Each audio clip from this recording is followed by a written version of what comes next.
आज हम science policy के टॉपिक इंडिया के बायोटेक्नोलॉजी सेक्टर के लेटेस्ट डेवलपमेंट्स को समझेंगे।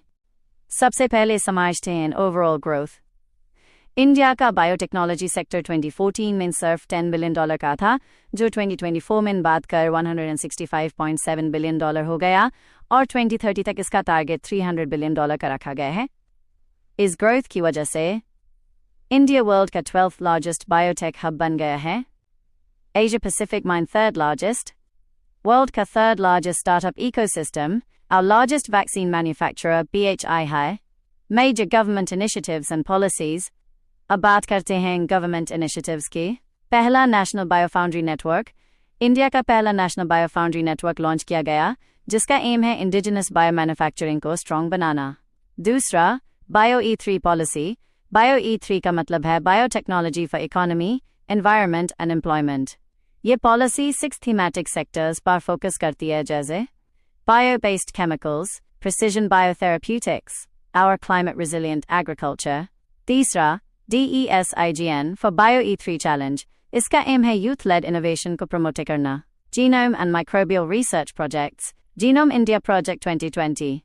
इस प्रोजेक्ट के तहत 10,000 लोगों के होल जीनोम सैंपल्स का नेशनल डेटाबेस बनाया गया, जो पर्सनलाइज्ड मेडिसिन और डिजीज रिसर्च के लिए बहुत इंपॉर्टेंट है।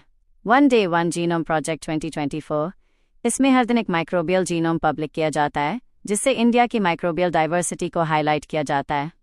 Health biotechnology achievements. Health care के फील्ड में AI मॉडल्स डेवलप हुए, जो प्रेगनेंसी डेटिंग और प्री टर्म बर्थ प्रिडिक्ट करते हैं।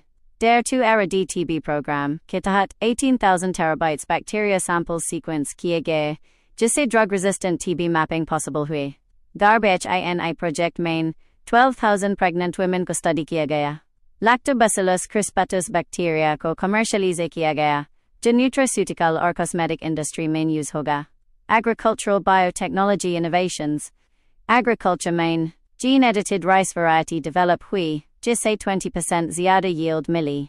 Submergence tolerant rice ADT 39 sub 1। Drought resistant rice ARAN। Chickpea की ड्राउट टॉलरेंट वैरायटीज ADVIKA और SAA-TVIK। ये सब क्लाइमेट रिजिलियंट एग्रीकल्चर और फूड सिक्योरिटी को स्ट्रेंथन करते हैं।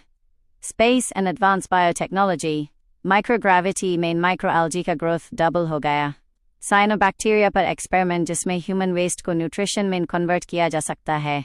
इंडिया का पहला human muscle stem cell experiment, जिसे स्पेस में मसल एजिंग समझने में मदद मिली। Innovation, funding and global collaboration. Biomedical research career programme.